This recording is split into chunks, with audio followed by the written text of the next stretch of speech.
ఈ స్టైల్లో chicken curry bachelors కూడా ఈజీగా చేసేయచ్చు అనుకోండి. ఫస్ట్ స్టవ్ వెలిగించి కళాయిలో నూనె వేడయ్యాక సన్నగా కట్ చేసిన ఉల్లిపాయలు 2 పచ్చిమిరపకాయలు వేసి బాగా ఫ్రై అయ్యాక అందులో శుభ్రంగా కడిగిన 1/2 కేజీ చికెన్ వేసి అందులో 1/2 స్పూన్ పసుపు, టేస్ట్కి సరిపడా సాల్ట్, 1 స్పూన్ కారం వేసి బాగా కలిపి మగ్గించుకోవాలి.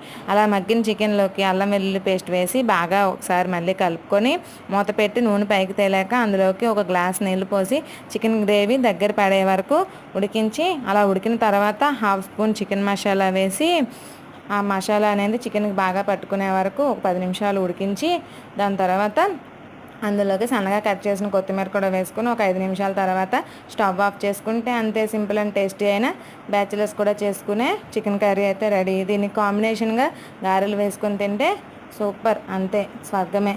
అవును, మీకు నాన్ వెజ్లోకి ఏ కాంబినేషన్ అంటే ఇష్టమో కామెంట్ చేయండి. వీడియో నచ్చితే ఒక లైక్ వేసి సబ్స్క్రైబ్ చేసుకోండి.